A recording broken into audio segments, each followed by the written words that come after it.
News के विशेष programme हाँ जी विधायक जी में आपका स्वागत है। मैं हूं अमरेंद्र प्रताप सिंह और हमारे आज के मेहमान हैं राबर्ट्सगंज के विधायक भूपेश चौबे जी। उत्तर प्रदेश का सोनभद्र एकमात्र ऐसा जिला है जो 4 प्रदेशों की सीमाओं से मिलता है। पथरीली पहाड़ियाँ, दुर्गम पथरीले वन क्षेत्र, घर दूर दूर। अगर ग्रामीण क्षेत्रों में आप जाएंगे तो एक मकान यहाँ एक आधा किलोमीटर दूर पे पाएंगे। वनवासी जातियाँ भी बहुत बड़ी संख्या में निवास करती हैं, खरवार, गोंड, कोल और अन्य भी। लेकिन बावजूद इसके जितना हमारे कहने से सोनभद्र को लेके या राबर्ट्सगंज को लेके आप भयाक्रांत हो गए होंगे, असल में ऐसा नहीं है। चीज़ें बदली हैं। कभी वाराणसी से वहाँ पहुँचने में लोग बताते हैं कि 10-10 घंटे 12-12 घंटे भी लग जाते थे। ऐसा दुर्गम रास्ता होता था, ऐसी मुश्किलात होती थी। लेकिन अब ऐसा नहीं है। अभी जल्द भी हमने यात्रा की है और 2 से ढाई घंटे में आप पहुँच सकते हैं बड़ी आसानी से वाराणसी से राबर्ट्सगंज मुख्यालय और थोड़ा आगे भी। वही राबर्ट्सगंज के विधायक हैं भूपेश चौबे जी। भूपेश चौबे, स्वागत है आपका FM न्यूज़ पे। हमारा पहला सवाल, जनता अपने विधायक के बारे में ढेर सारा जानना चाहती है। आप 2 बार से विधायक हैं, MLA हैं, अपने ढेर सारे काम किए, न जाने कितने परिवारों की कनेक्टिविटी आपसे सीधी है। फिर भी विधानसभा क्षेत्र की जनता में कुछ नवयुवक हैं, कुछ बुजुर्ग हैं, कुछ महिलाएं हैं जो और जानना चाहती हैं, जो नहीं जानती हैं भूपेश चौबे को। तो बचपन से और विधायक बनने तक भूपेश चौबे की कहानी क्या है, रवानी क्या है जो बहाते हुए यहाँ तक ले आई? देखिए, मैं तो बहुत एकदम सुदूर कन्हर नदी के किनारे हीराचक गांव में पैदा हुआ। प्राइमरी शिक्षा मिडिल तक मुझे वही गांव में लेनी पड़ी, लेकिन माता पिता जी के प्रयास और उनकी तपस्या के नाते मेरा admission Hindalco higher secondary school में हुआ। हाई स्कूल मैं प्रवेश किया। उसी समय राम मंदिर का मूवमेंट आडवाणी जी के नेतृत्व में चल रहा था। रामलला हम आएंगे, मंदिर वहीं बनाएंगे, बच्चा बच्चा राम का। तो मैं भी राम के काम में रम गया। उसी समय उस नारे ने मुझे बहुत प्रभावित किया। फिर बाद में ओबरा इंटर कॉलेज में आकर के मैं इंटर किया।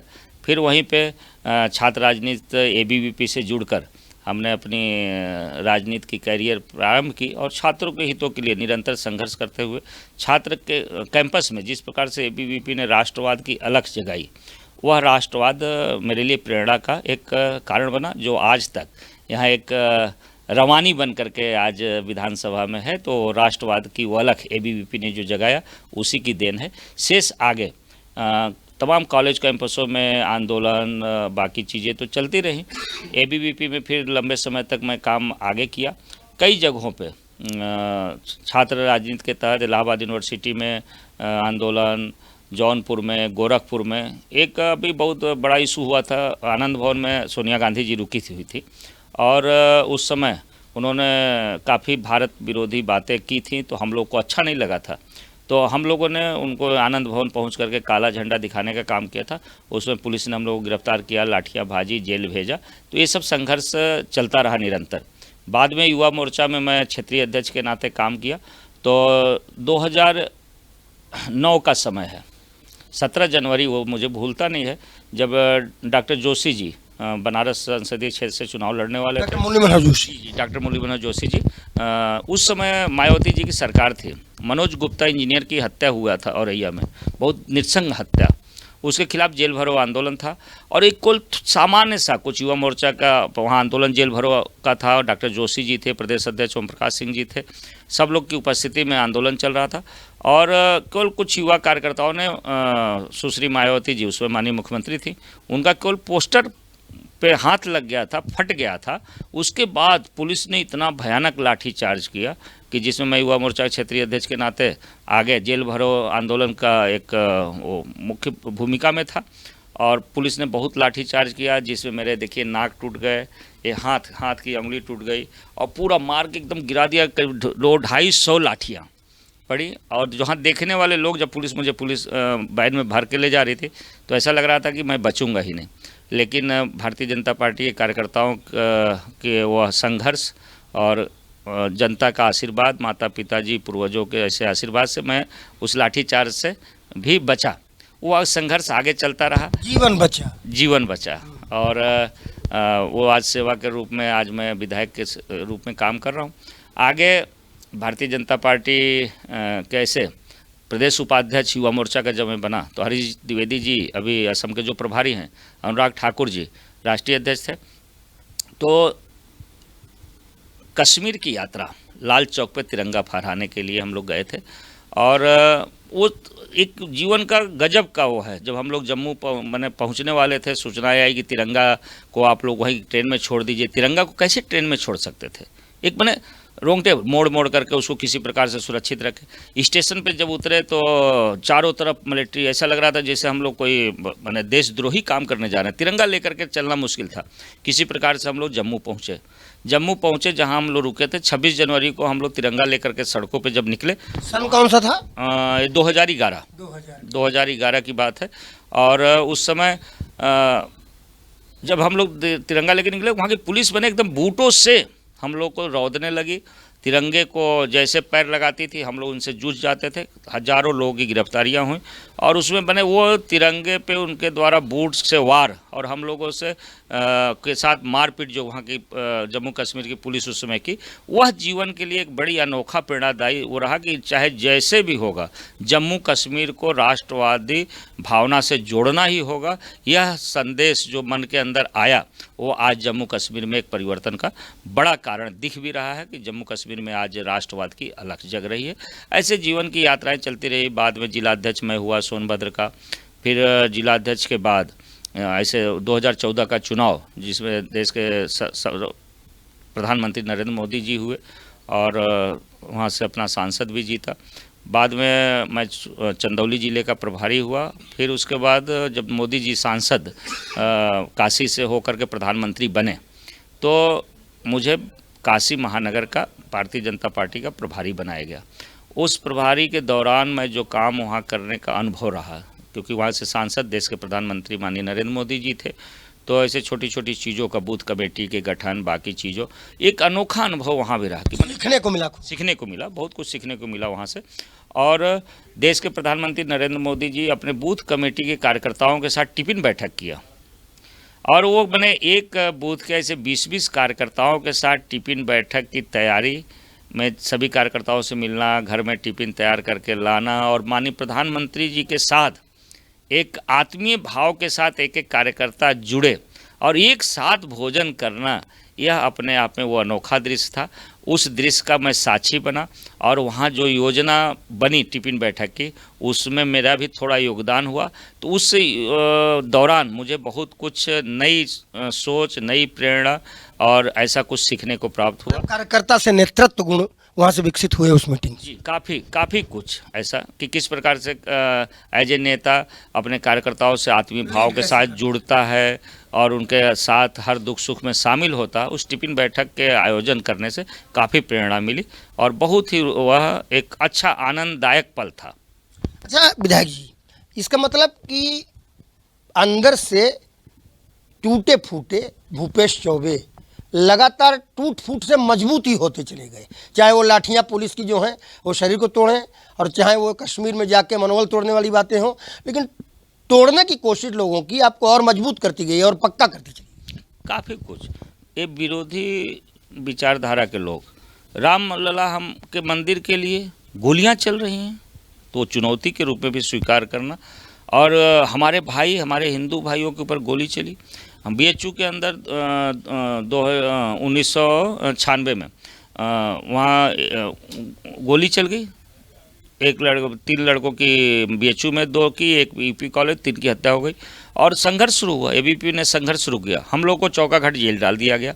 जेल में गए न खाने को, वहाँ भी संघर्ष। तो ऐसे संघर्ष और विचारों की चुनौतियाँ जो मिलती रही देश विरोधी, वह और हमको देश के लिए काम करने के लिए या राष्ट्रवादी विचारधारा ABVP, हाँ, एक ABVP के लिए, RSS के लिए, भारतीय जनता पार्टी के लिए काम करने के लिए और दृढ़ संकल्पित किया ये राष्ट्र विरोधी शक्तियों की गतिविधियों ने। जैसे समाजवादी पार्टी की सरकार, मुलायम सिंह जी मुख्यमंत्री थे, गोली चला दिया। अरे जो राम जी के दर्शन करने, मंदिर निर्माण के संकल्प साथ किया, गोली चलाने वाला कौन व्यक्ति हो सकता है? गोली चलाएगा राम भक्तों पे, अपने देश भक्तों, अपने परिवारजनों पे, अपने भाइयों पे।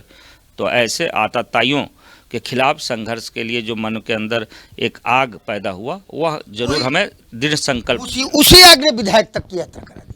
विधायक बन गए। अब सवाल यहाँ ये पैदा होता है कि ये जो अभी आपने बताया नेतृत्व गुण कैसे विकसित हुई है, बचपन से विधायक तक की यात्रा, कैसे भूपेश चौबे बने और वहाँ तक पहुँचे जहाँ विधायक का चुनाव लड़ना था। अब हम आपको ये जानना चाहेंगे और ये आपको स्मृत भी करना चाहेंगे कि जब विधायक का चुनाव लड़े तब समझ में आया होगा ना कि असली रावण किसे कहते हैं, क्योंकि हम भी घूमने गए अभी और देख के जब आए तो हमें समझ में आया कि यहाँ का विधायक होना, विधायक हो जाना भी और उसके बाद भी अपने आप एक चुनौती है कनेक्टिविटी जनता से। तो जब एक विधायक के कैंडिडेट के रूप में क्षेत्र आपको सौंपा गया और आपके ऊपर जिम्मेदारी आई कि सबसे जाकर मिलो, सबसे कनेक्टिविटी बनाओ, सबसे रिश्ते बनाओ, तब फिर वो कितना मुश्किल लगा और बन पाया कि ऐसा दुर्गम क्षेत्र, हम तो खुद आश्चर्य करते हैं कनेक्टिविटी बनी और कितनी बन पाई, कितनी कनेक्टिविटी क्षेत्र की जनता से। देखिए, हम लोग तो जहाँ पैदा हुए वही दुर्गम क्षेत्र था। नदी का किनारा, बाढ़ आ जाए तो इस पार से उस पार नहीं जा सकते, 4 किलोमीटर दूर शहर, लेकिन हम लोग कक्षा 8 के बाद हमारे घर की बिटिया पढ़ नहीं पाती थी, क्योंकि तो दुर्गम क्षेत्र में तो मैं पैदा ही हुआ और वहाँ से आकर ट्रेनों से आकर क्लास करना, पढ़ना, जाना। फिर बाद में यह विचारों का जो संघर्ष शुरू हुआ, समाजवादी पार्टी और कांग्रेस पार्टी के द्वारा दिए गए संघर्ष, तो वो तो एक संघर्ष पैदा हुआ। जब जिम्मेदारी भारतीय जनता पार्टी ने मुझे अवसर दिया विधायक बनने का, तो जरूर थोड़ा क्षेत्र बड़ा है। रावर्सगंज विधानसभा जो सदर है उसमें इधर बरवन से शुरू होकर के वहाँ कुड़वा तक आप देखेंगे तो बागेसोती, कुड़वा, खरौंधी, मिसरी, डोमा, एक बॉर्डर झारखंड का एरिया पड़ जाता है।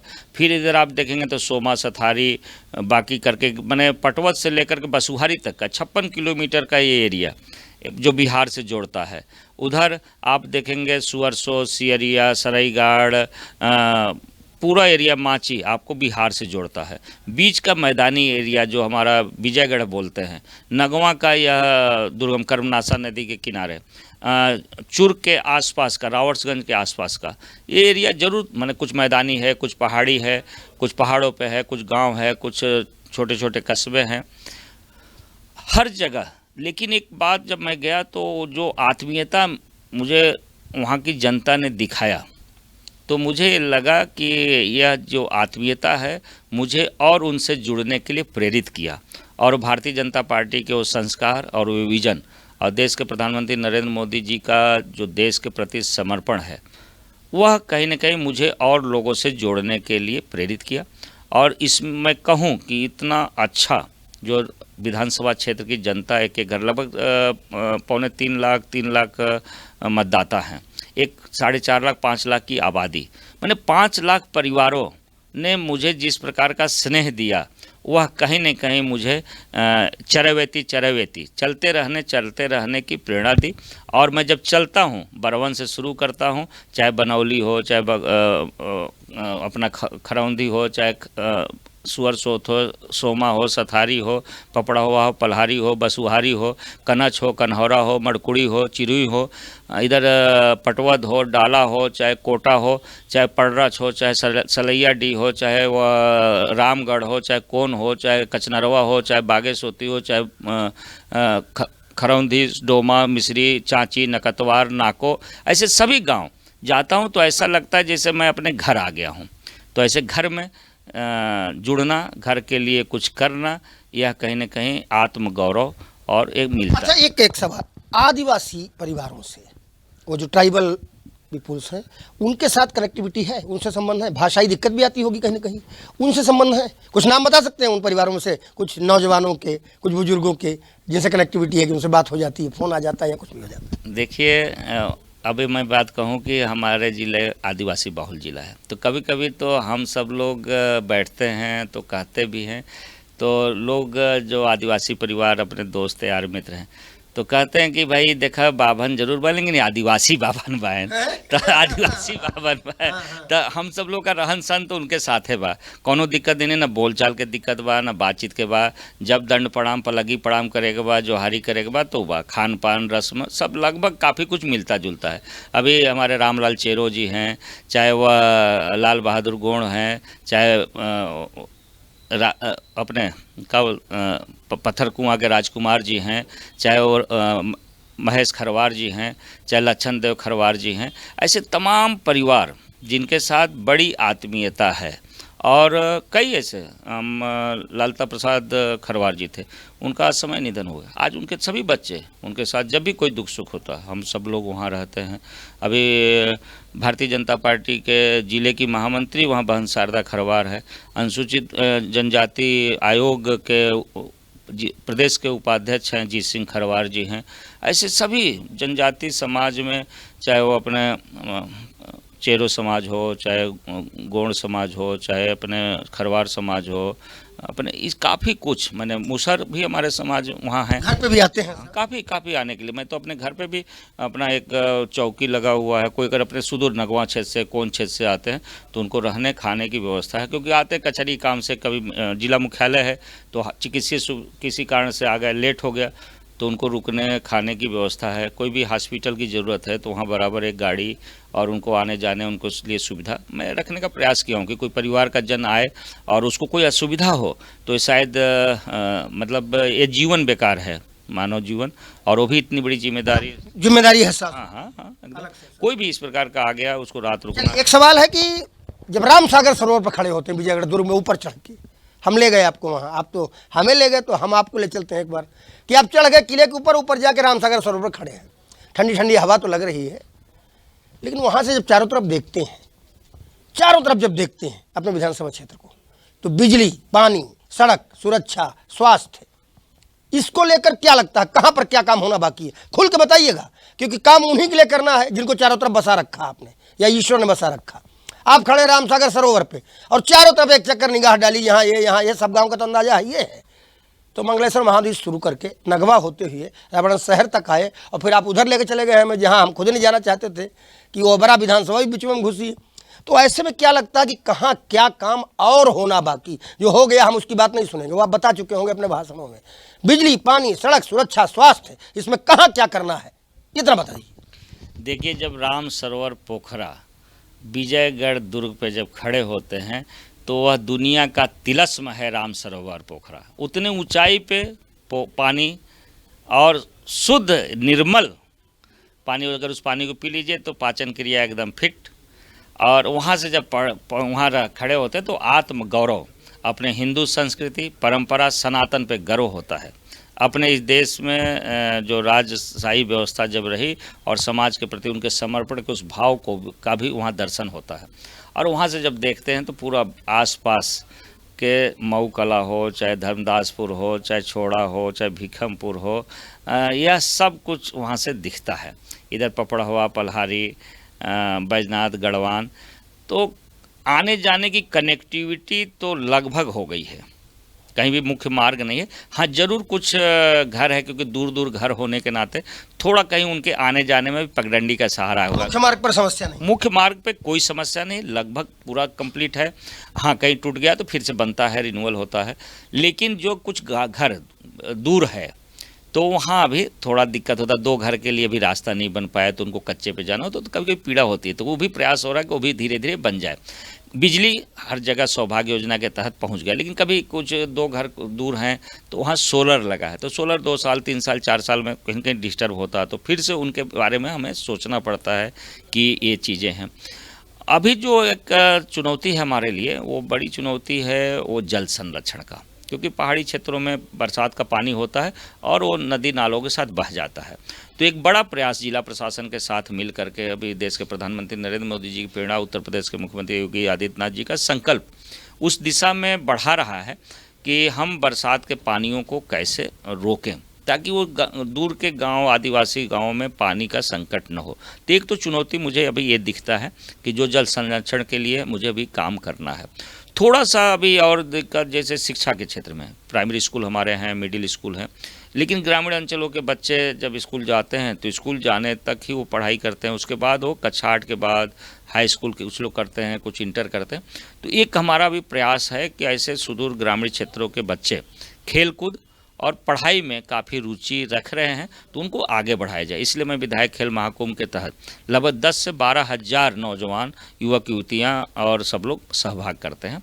तो उस दिशा में भी प्रयास है कि अपने विधानसभा के एक छोर से दूसरे छोर के हर गांव के नौजवानों को, नवयुवक नवयुवतियों को, बुजुर्गों को खेल कूद से जोड़ा जाए और जो एक प्रयास मेरा और रहता है जल संरक्षण, शिक्षा और स्वच्छता के लिए, कि जो अवकाश प्राप्त लोग हैं वो घर आ जाते हैं, कहीं सर्विस में रहते हैं, घर आ जाते हैं, तो उनको एक नाम दिया है हमने समाज शिल्पी।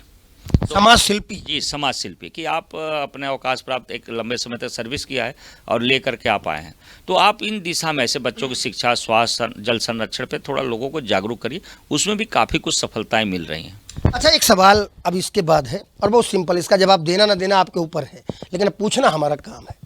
समर्थक तो याद हैं, नाम भी बता दिया आपने, सहयोगियों के, साथियों के, सबके नाम आ जाते हैं जुबान पर। चुनाव जिसने लड़ा वो उस समय विपक्ष में था, तभी आपके साथ चुनाव हुआ, लेकिन चुनाव के बाद चुनाव खत्म, विपक्ष की स्थितियां भी खत्म होती हैं। कई जगहों पर हमने बड़ा सामाजिक समरसता देखी है विरोधियों और पक्ष के रूप में। वो भी बड़ा दुर्गम क्षेत्र है, वहाँ पे भी काम करना है तो मिलजुल के ही करना है। अगर प्रतिपक्ष के नेता को भी कोई काम चाहिए तो कहेगा तो प्रशासन से ही, और आप भी कहेंगे प्रशासन से ही। समर्थकों के नाम लेने के बाद हम पूछेंगे विरोधी किसको मानते हैं? 2-4 नाम, या किसी को नहीं मानते विरोधी? देखिए, मेरे पूरे विधानसभा के जितने भी मतदाता हैं वो अपने परिवार के सदस्य हैं, वह एक ईश्वर के रूप में है, तो जनता तो कोई विरोधी नहीं है। जो वोट दिया वो भी, जो वोट नहीं दिया वो भी, जनता को भी। जनता कोई विरोधी नहीं, वो मेरे लिए ईश्वर के समान है, मैं सबको प्रणाम करता हूँ। हाँ, राजनीतिक विरोधी तो रहते ही हैं, और राजनीतिक विरोधी हैं तो राजनीतिक विरोध होता है, विरोध हो रहा है। अगर कुछ और विशेष आप जानना चाहते हैं तो बताएंगे, जरूर मैं जवाब दूंगा। आपने कहा कि जवाब देना आपका काम है, लेकिन मैं जरूर, आप जो चलिए हम खुल के ही पूछ लेते हैं। बड़े नेता हैं, सांसद हैं इस समय, छोटेलाल खरवार जी कभी भारतीय जनता पार्टी में हुआ करते थे, भाजपा के रीति नीति कल्चर से भी वाकिफ हैं, वैसी जानकारी लोगों ने हमें दी, पब्लिक ने हमें दी, और अब वो दूसरे दल में हैं।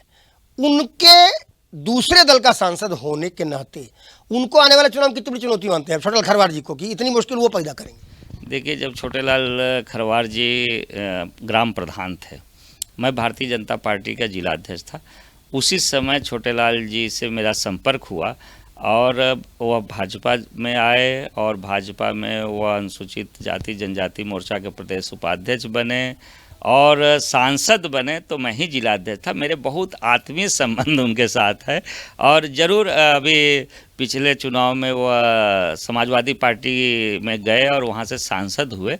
तो देखिए, वहाँ कितने दिन रहेंगे उस समाजवादी कल्चर के, तो मतलब छोटेलाल जी समाजवादी कल्चर के नहीं, वो राष्ट्रवादी विचारों के हैं हम सब के साथ, और मेरे साथ तो व्यक्तिगत बहुत अच्छे संबंध है, और मैं उनको एक अच्छा व्यक्ति मानता हूं।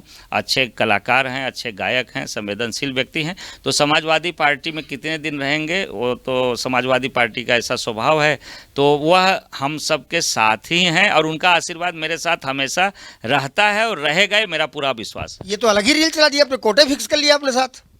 नहीं, अच्छे व्यक्ति हैं ना छोटेलाल जी, अच्छे व्यक्ति हैं, कलाकार हैं, संगीतकार, जो संगीत प्रेमी होगा तो हमेशा वो राष्ट्र के साथ होगा। नहीं ठीक, अच्छे व्यक्ति हम भी मानते हैं। चलिए अब इससे थोड़ा अलगाते हैं और फिर आपको चुनौती के सवाल पे लाते हैं, और चुनौती का सवाल हमेशा थोड़ा टेढ़ा होता है विधायक जी, और हम जनता के प्रतिनिधि हैं, आप जिम्मेदार लिखा पढ़ी में हो, लेकिन हमारी भी लोकहित की ही जिम्मेदारी अगर हम पत्रकारिता करते हैं।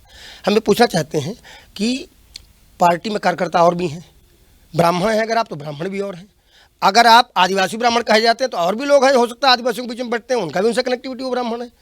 अब सवाल दो है इसमें, दो पार्ट में। पहला तो डायनामिक है, युवा है, सब ठीक है, लेकिन पार्टी आप ही को फिर से टिकट क्यों दे? आप 2 बार विधायक बन चुके हैं, हालांकि विधायक आपकी पार्टी में 9 बार 10 बार के हैं, लेकिन आप ही को टिकट पार्टी क्यों दे? ऐसे क्या कारण आपको लगते हैं? और अगर पार्टी टिकट दे दे मान लीजिए, तो फिर जनता फिर से आपको तीसरी बार काहे जिताए? ऐसी बात हमको बताइए। देखिए, मैं भारतीय जनता पार्टी का कार्यकर्ता हूँ, और एक राजनीतिक कार्य में मुझे भाजपा ने लगाया और विधायक बनाया, तो ये तो काम आगे क्या दायित्व देगा वो भारतीय जनता पार्टी के शीर्ष नेतृत्व का काम है, वो मेरा काम नहीं है। इसलिए टिकट मुझे ही मिलेगा कि मुझे नहीं मिलेगा, ये शीर्ष नेतृत्व का काम है, लेकिन मैं एक कार्यकर्ता के नाते समर्पित भाव से काम कर रहा हूँ। तो मेरा ये पूर्ण विश्वास है कि वह भारतीय जनता पार्टी जो मुझे इस योग्य समझा और मुझे 2 बार से विधायक बनने का अवसर दिया, तो आगे भी जरूर मुझे अवसर भारतीय जनता पार्टी का शीर्ष नेतृत्व देगा, और मैं उस पर आगे जनता के बीच में निरंतर बने रहने, जो केंद्र और प्रदेश सरकार की योजनाएं चल रही हैं उसको जन जन तक पहुंचाने के लिए नित्य प्रयास और परिश्रम की पराकाष्ठा तक जा कर के उसको करता हूं।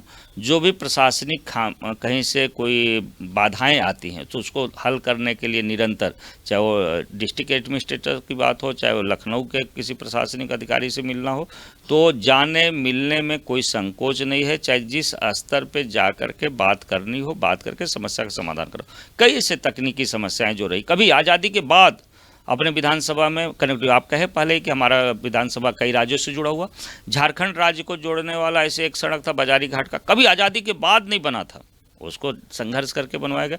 पटवद बसवारी मार्ग वाइल्ड लाइफ के नाते कुछ रुका हुआ था, 56 किलोमीटर का सड़क चौड़ीकरण के साथ बन रहा, कुछ थोड़ी सी अभी वो रुका, मैंने बात है वन विभाग का, वो भी हल हो जाएगा।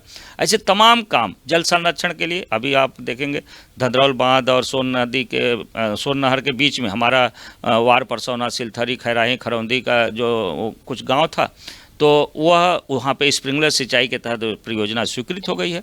नहरें, तो ऐसे तमाम काम हैं शिक्षा के लिए, स्वास्थ्य के लिए और आम जनता के साथ जुड़ी हुई जो कुछ भी ज़रूरतें हैं उसके साथ मैं जुड़ा हूँ, निरंतर जुड़ा हूँ। इसलिए मुझे जनता पुनः, मेरा पूरा विश्वास है कि मेरे ऊपर विश्वास करेगी और भारतीय जनता पार्टी टिकट देगी और आगे जनता पुनः मुझे विधायक बनाएगी, ये मेरा पूरा विश्वास है जनता के। एक सवाल जनता का ही है। हम क्षेत्र में घूम रहे थे, किसी ने कहा कि विधायक जी 2 बार से विधायक हैं लेकिन लो प्रोफाइल रहते हैं, पहनावे उड़ावे में भी, बातचीत में भी, मिलने जुलने में भी। तो ये लो प्रोफाइल रहना आदत है या लो प्रोफाइल रहने के पीछे कोई राजनीति है भूपेश चौबे की? देखिए, ये तो हमें संगठन से मिला हुआ संस्कार है। ABVP, RSS का ये संस्कार है कि जनता के साथ जुड़े रहो, जैसे रहने के लिए जितनी मिला है, जिसने कहा कि जितनी दिया चादर राम ने उतनी ही फैलाओ, तो वैसे ही अभी हम विधायक हैं तो ये हाई प्रोफाइल रहने के लिए विधायक नहीं है, जनता की सेवा के लिए विधायक हैं। जनता के साथ जिस रूप में जैसे भी हैं वो मिलना, उनके साथ रहना मुझे अच्छा लगता है। और मैं तो कभी ये सोचा ही नहीं कि मैंने जो मैं पहन रहा हूँ ये हाई प्रोफाइल है कि लो प्रोफाइल है। जो उपलब्ध है, जो गाड़ी है, जैसे चलना है वैसे चलना, ये मेरी आदत हो गई है और यह ABVP और RSS और भारतीय जनता पार्टी के देन है। विधायक भूपेश चौबे, रॉबर्ट्सगंज, जैसा मैंने पहले ही बताया, दुर्गम जरूर है लेकिन सुगम बन रहा है।